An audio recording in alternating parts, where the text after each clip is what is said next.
Hello বন্ধুরা, আমাদের বাঁকুড়া জেলার দক্ষিণ বাঁকুড়ার সেই বিখ্যাত রায়পুরের মা মহামায়ার নতুন মন্দির উদ্বোধন তো হয়ে গিয়েছে। সেই ভিডিও আমরা চ্যানেলে দিয়েছি, আশা করি তোমরা দেখে নিয়েছো।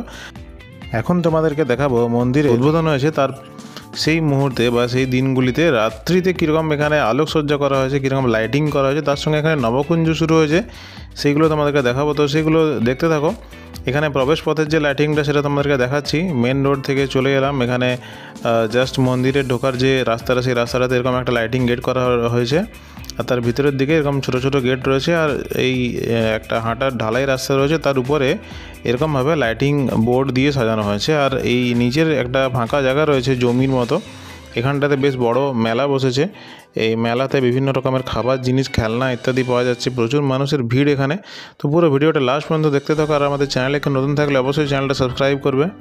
দেখতে পাচ্ছি এখানে আরেকটু এগিয়ে গিয়ে একটা খরগোশ করা হয়েছে বড় রকমের, সে একটা গাজর খাচ্ছে, এরকম একটা লাইটিংয়ে দেখানো হচ্ছে। তার সঙ্গে এখানে একটা কাঠবিড়ালি আছে যে একটা পেঁপে খাচ্ছে।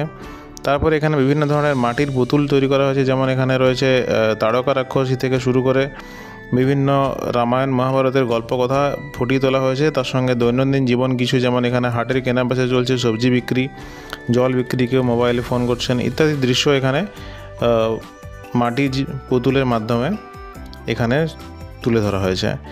এই যে মন্দিরে ঢোকার রাস্তা, তার বাঁ দিকটাতে এই ধরনের যে ছবিগুলো বা মূর্তিগুলো সেগুলো রয়েছে। এখানে দেখতেই পাচ্ছি এখানে মা দুর্গার মূর্তি, এখানে আরেকটা রাক্ষসীর মূর্তি, এখানে একটা পেঙ্গুইন রয়েছে, যে পেঙ্গুইনটা লাইটিংয়ের সাহায্যে উপরে উঠছে নামছে তার ঠোঁটটা। এটা পেরিয়ে গেলেই প্রধান যে মন্দিরে ঢোকার প্রবেশপথ, সেই একটা বড় লাইটিং গেটের মধ্যে দিয়ে আমরা চলে যাব ভিতরে। তার আগে বাইরের চারদিকটা একবার দেখিয়ে দিই এখানে পরিবেশটা কেমন রয়েছে। দেখতেই পাচ্ছ এখন ঢুকে গেছি ভিতরে। সেই বিখ্যাত রায়পুর মা মহামায়া মন্দিরের নতুন যে রূপ, সেই রূপ দেখে নাও তোমরা। লেজার লাইট দিয়ে চলছে মন্দিরের লাইটিং, বিভিন্ন সময় বিভিন্ন রকমের আলো দিয়ে এখানে আমরা সেটাকে দেখতে পাচ্ছি। পুরো মন্দিরটা সাদা রঙের, তাই যে কোনো আলো পড়লে সেই রঙের মন্দির মনে হচ্ছে। মন্দিরের বাইরের অংশে গাছ রয়েছে, সেই গাছগুলোকে বিভিন্ন লাইট দিয়ে, টুনি বাল্ব দিয়ে সাজানো হয়েছে। চলছে লেজার লাইটের খেলা। তার সঙ্গে এখানে একটা ওয়েটিং যে জায়গা বা এমনি প্রতীক্ষা করার মতো, সেখানেও লাইটিং দেওয়া হয়েছে।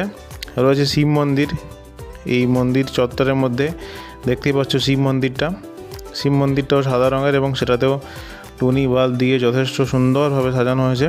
এরপরে মেন মন্দিরে আমরা প্রবেশ করব, দেখাবো সেখানে কীরকম লাগছে। তার আগে বাইরের চারদিকে যে লাইটিংটা সেটা আরেকবার দেখে নাও।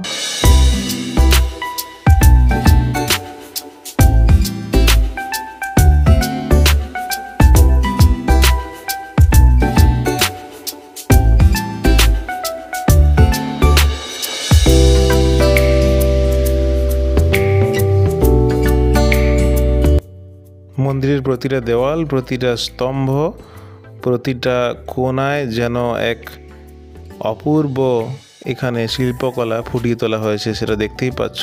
রাতের রঙিন আলোতে সেই সৌন্দর্য যেন আরও 10 গুণ বেড়ে গিয়েছে। দারুণ একটা পরিবেশ।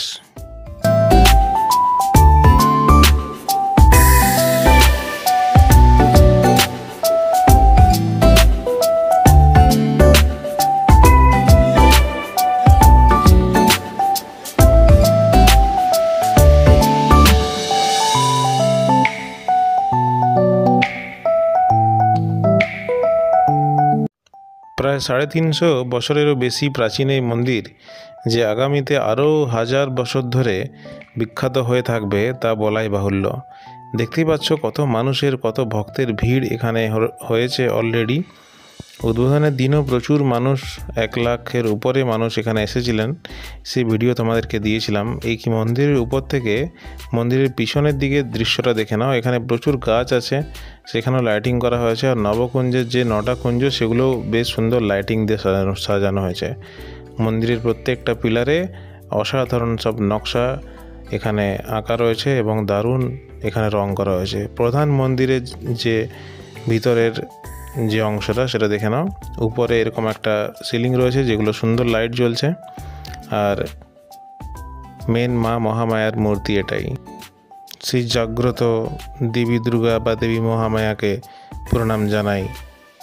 এখন আমরা মন্দিরের পিছনের অংশে চলে এসেছি, যেখানে রয়েছে কিছু হাতি, ঘোড়া, বাঘ ইত্যাদি এখানে মাটির তৈরি করা হয়েছে। তার সঙ্গে এখানে দেখতে পাচ্ছি অষ্টসখী এখানে ঘুরছে, মাঝে রয়েছেন রাধাকৃষ্ণ।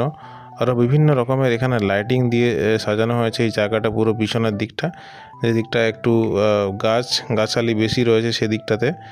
আর এদিকটাতেই মন্দির উদ্বোধনের দিনে খাওয়া দাওয়ার ব্যবস্থা করা হয়েছিল। দেখতে পাচ্ছ এখানেও একটা সুন্দর একটা গোল গোল ঘুরছে সেরকম একটা দৃশ্য তৈরি করা হয়েছে। শ্রীকৃষ্ণ এবং অষ্টসখীর সঙ্গে আছেন তিনি। তো এরপরে আমরা মন্দিরের সামনের অংশে চলে যাব আবার। এইখানে যে লাইটিং বোর্ডগুলো আছে সেগুলো অসাধারণ, চন্দননগরের লাইটিং বিখ্যাত, সেই লাইটিং দিয়ে সাজানো হয়েছে চারদিকটা। নবকুঞ্জের যে 9টা কুঞ্জ সেগুলো এখানে রেডি হয়ে আছে এখনও। নবকুঞ্জের সব কুঞ্জগুলোতে হরিনাম শুরু হয়নি, 2-1টা কুঞ্জতে হরিনাম শুরু হয়েছিল, বাকিগুলোতেও খুব তাড়াতাড়ি হরিনাম শুরু হয়ে যাবে। তোমরা যারা এখনও আসোনি তারা আসতেই পারো হরিনাম দেখতে। বাকি পুরো ভিডিওটা কেমন লাগলো আমাদেরকে কমেন্টে জানাবে। প্রত্যেকটা কুঞ্জর আলাদা আলাদা নাম রয়েছে।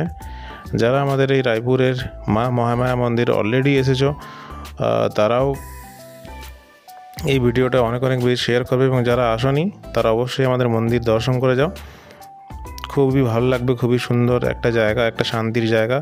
বিখ্যাত জাগ্রত সেই মা মহামায়ার কাছে এসে নিজের মানসিক করে যাও বা মনের বাসনা জানিয়ে যাও, অবশ্যই তিনি সেটা পূর্ণ করবেন।